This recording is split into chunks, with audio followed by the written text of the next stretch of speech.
Seth Meyers, and I cannot thank you enough for having me tonight. Let me just say up top that this evening I'm going to be making a lot of jokes about many of the people in this room, but don't worry. I assure you, no matter how harsh the jokes, they've all been vetted by the man at the top, Chinese President Hu Jintao. Truthfully, I'm humbled to be sitting at a table with President Obama, a man I greatly admire. It's such an honor to perform for the leader of the world's most powerful / poorest country.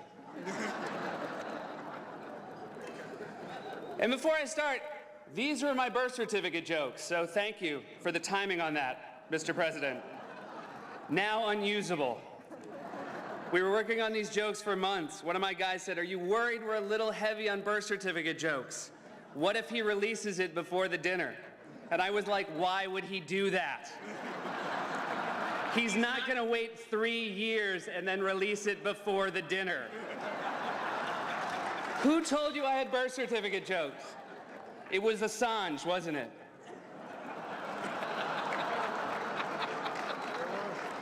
Is Biden still vice president? Because if not, I'm down to like, thank you and God bless America.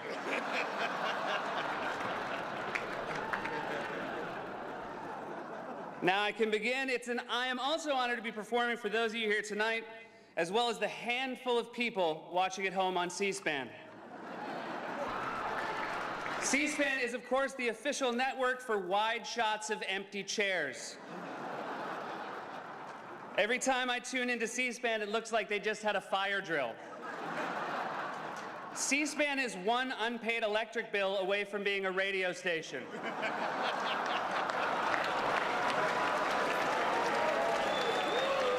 People think bin Laden is hiding in the Hindu Kush, but did you know that every day from 4 to 5 he hosts a show on C-SPAN?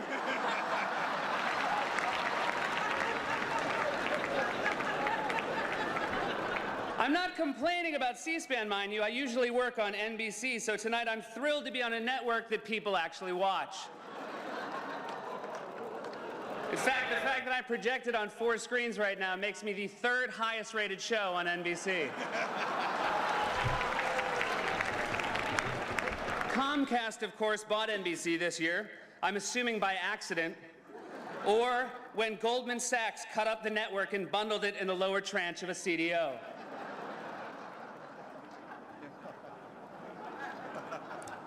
I figured this was the only room that joke would work, and it only kinda did. It won't be joining me on the road. It's so amazing to be in Washington, D.C., all this history, all these amazing buildings, and yet here we are at the Hilton. The red carpet outside was amazing. Who are you wearing? What does it matter? I'm going into a Hilton. Don't get me wrong, I'm very happy that we're at the Hilton because no matter how I do tonight, I'm earning Hilton honors points. You may not like these jokes, but I'll be laughing all the way to a free breakfast. For those of you who don't know, the White House Correspondents Association is an organization of journalists who cover both the White House and the president, though earlier Senator John Kyle told me 90% of what they do is abortions.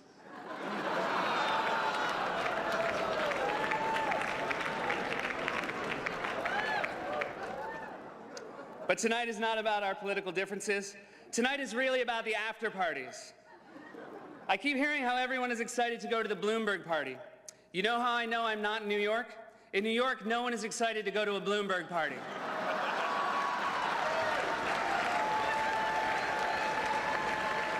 In New York, a Bloomberg party is 5 people smoking outside a bar complaining about Bloomberg.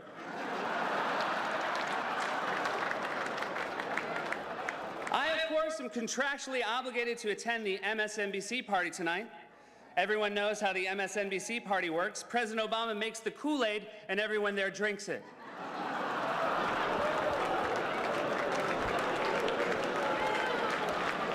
Too close to my home? There are actually some unscheduled parties happening tonight, and I've been asked to give everyone a rundown. Fox News is having a party. Security is tough, so make sure you bring your driver's license and your long-form driver's license. But if you're blonde, don't worry about it. Just bring that dynamite smile. The New York Times party used to be free, but tonight apparently there's a cover. So like everyone else, I'll probably just go to the Huffington Post party. And the Huffington Post party is asking people to go to other parties first and just steal food and drinks and bring it from there.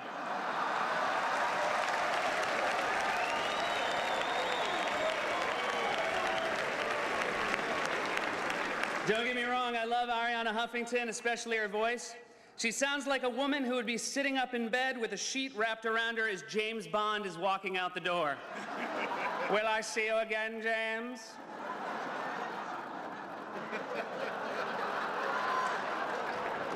Andrew Breitbart's after party is going to be crazy. I mean, it won't be good, but it'll be crazy. Side note, I actually met James O'Keefe last night. At least I think it was James O'Keefe. It may have just been a regular pimp who hated organized labor. NPR is having a party, but I'm sure it'll be pretty sedate. How wild can a party get when it's held in accordance with Sharia law? It's what I was told. This has been a year of sweeping changes happening TV news. Katie Couric announced she is leaving CBS. Katie was known best for asking those tough questions like, name a newspaper. Years of hard-hitting questions, and she's going to be remembered for the one that could have doubled as a category on The Family Feud. Follow-up question, name something you keep in your attic.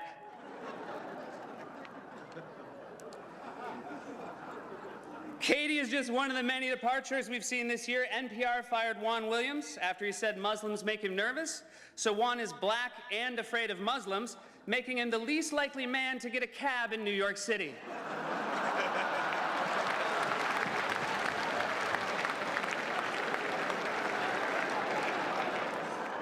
MSNBC's Keith Olbermann was suspended from his show for violating company policy by donating money to 3 Democratic campaigns.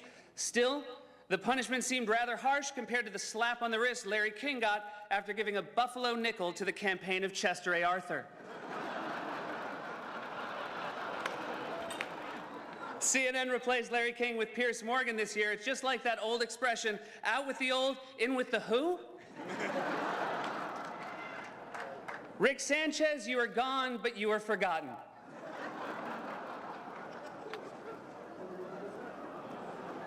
Not everyone's leaving. My friend Anderson Cooper is still over at CNN, and I especially love watching him report from the field. You can always tell how much danger Anderson Cooper is in by how tight his clothing is. If he's in the bulky yellow slicker, then it's a hurricane that's still offshore. If he's in the khaki vest, he's maybe in the green zone in Baghdad. But when he's in the child-size white t-shirt, bullets are flying, he's getting punched, he's pulling kittens out of the rubble. So what I'm saying is, if you ever see Anderson Cooper with his shirt off, turn off your television and run. MSNBC has a new slogan this year, lean forward, as if the problem has been that we couldn't hear them. Lean forward, have you seen Hardball? Chris Matthews yells like an auctioneer in a wind tunnel. I've never watched Hardball and thought, I need to get a little closer to this. Now more than ever, it's clear that media is changing. News outlets are adapting to an online world. Even Bloomberg News is on Twitter, with an impressive 220,000 followers. So only 20,000 less than a cobra that escaped from the Bronx Zoo.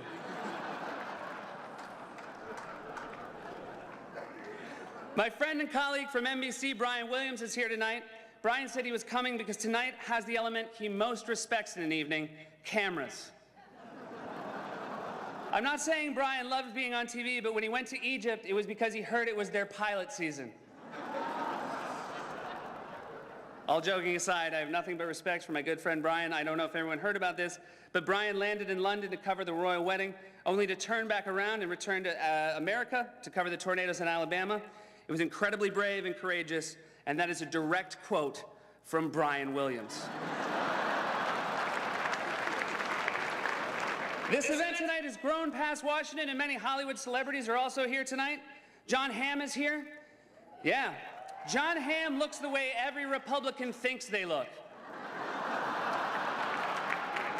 Zach Galifianakis is also here. Zach Galifianakis looks the way Republicans think every Democrat looks. Since we're talking about celebrities and reality stars, we might as well talk about the 2012 Republican candidates. Just look at the options the Republicans are kicking around. Palin, Huckabee, Gingrich, Trump. That doesn't sound like a field of candidate. That sounds like season 13 of Dancing with the Stars. And not the stars, the dancers. Let's start with Mitt Romney. Mitt Romney wrote a book titled No Apologies. No apologies? When you have to proclaim no apologies, isn't that a tacit admission you've made a lot of mistakes? If I come home from a trip to Vegas and the first thing I say to my girlfriend is no apologies, we're gonna have a follow-up conversation.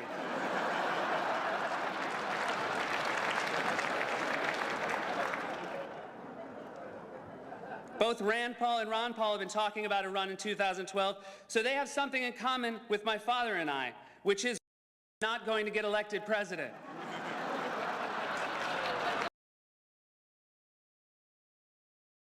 Debate between a father and son.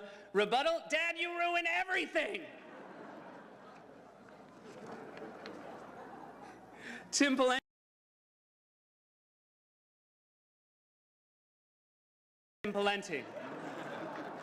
Tim Pawlenty makes Al Gore look like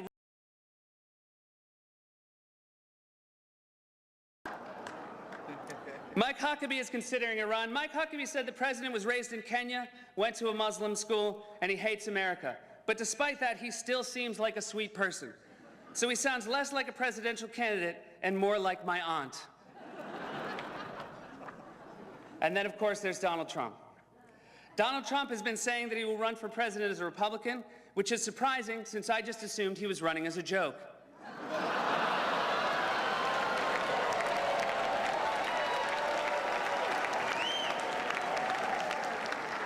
Donald Trump often appears on Fox, which is ironic because a fox often appears on Donald Trump's head.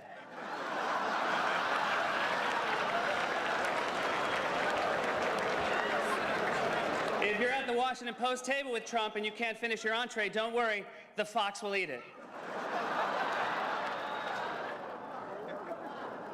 And if I can for a moment talk about the birther issue, when did we get so suspicious about where people were born? A USA Today poll last week said 38% of Americans think the president was definitely born in the US. In the same poll, in the very same poll, only 5% more said Donald Trump was definitely born in the US. Has it reached the point where Americans only think someone was born here if they saw it? I know I was born here, and I know my younger brother was born here. But when it comes to my older brother, I can only take him at his word. Gary Busey said recently that Donald Trump would make a great president. Of course, he said the same thing about an old rusty birdcage he found.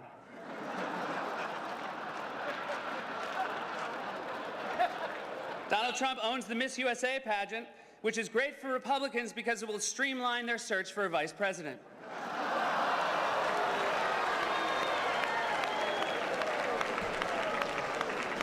Donald Trump said recently he has a great relationship with the blacks, though unless the blacks are a family of white people, I bet he's mistaken.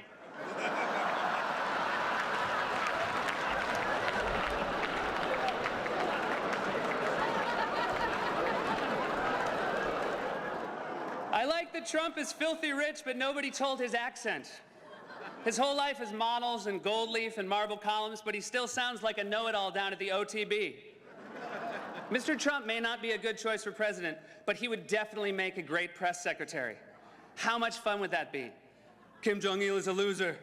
His latest rally was a flop. I feel bad for Ahmadinejad. He never man wears a windbreaker. He has no class. I, on the other hand, sell my own line of ties. You can find them at Macy's in the flammable section. So it's not a strong field, and who knows if they can beat you in 2012. But I tell you who could definitely beat you, Mr. President. 2008 Barack Obama. You would have loved him.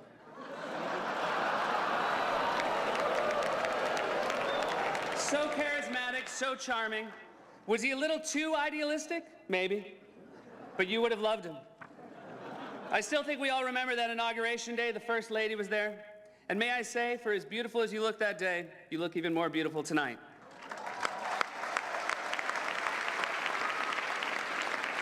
Now you, on the other hand, Mr. President, have aged a little. What happened to you? When you were sworn in, you looked like the guy from the Old Spice commercials. Now you look like Louis Gossett Sr. I've never said this to anyone before, but maybe you should start smoking again. Is this the change you were talking about? Mr. President, look at your hair. If your hair gets any whiter, the Tea Party is going to endorse it.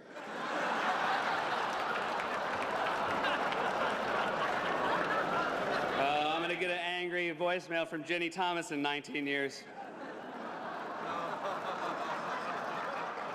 But I believe the president would agree with me that the mood has changed a bit since the beginning of his term. At the beginning of his term, Mr. President, housewives were trying to sneak into the White House. Not anymore. Now everyone's leaving. Axelrod, Gibbs, Rahm Emanuel. By this time next year, it'll just be you and Joe Biden trying to find toner for the copy machine. And now your re-election campaign has begun. I bet it's hard getting back in campaign mode again. You know who's really dreading it? Will.I.am. He's writing down words that rhyme with debt ceiling.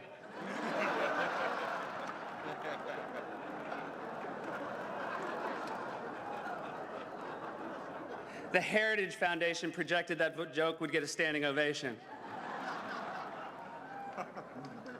Probably shouldn't trust those guys. But Mr. President, I truly still have confidence in you. For one, you still have the First Lady. And of course, you still have Joe Biden. What can I say about Joe Biden that hasn't already been said incorrectly by Joe Biden? I imagine having Joe Biden as vice president is kind of like taking your blue-collar dad to a fancy restaurant. He's more comfortable at the Olive Garden.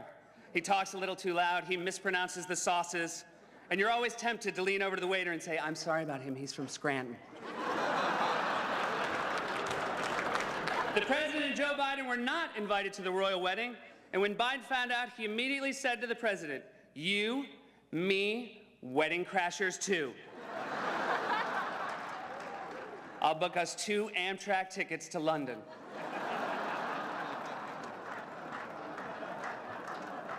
The vice president loves trains. He loves the trains, and I assume it must have been hard for the president to tell Biden the new budget cut $1.5 billion from high-speed rail. Joe, come on in. Take off your engineer's cap.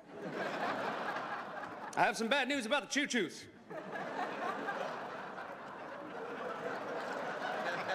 As he broke the news, one of the straps on Joe's overalls sadly drooped off his shoulder. On the subject of budgets, I would be remiss not to mention Paul Ryan. Paul Ryan introduced a budget plan that would overhaul Medicare and make deep cuts to other social and health care programs. Because he believes the American people have said loud and clear, "Stop using my tax dollars to take care of me." I noticed that his approach to the budget led many to praise Paul Ryan as a serious adult.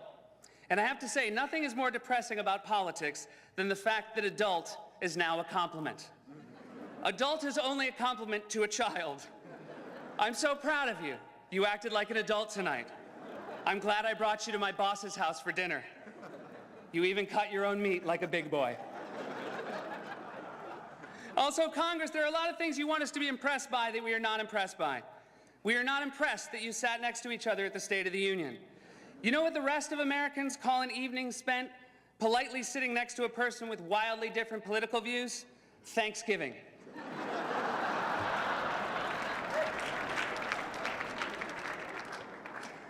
We're not impressed when you complain about how bills are too long to read. The health care bill is almost 2,000 pages good. A bill that ensures every person in America should be longer than the girl with the dragon tattoo. Also, while we're at it, I don't think you read bills anyways. I think you guys vote on bills in the same way the rest of us agree to updated terms and conditions on iTunes. Well, I should wrap it up. I'm getting the red light. Not the red light that signals I'm out of time, but the red light that signals the C-SPAN handycam is running low on batteries. In all seriousness, I want to thank all of the journalists here tonight. I couldn't do my job if you didn't do yours. And it's fitting that this event happened on the same weekend as the royal wedding, because as I was watching the festivities, I couldn't help thinking how wonderful it is to live in a country where people don't wear hats like that.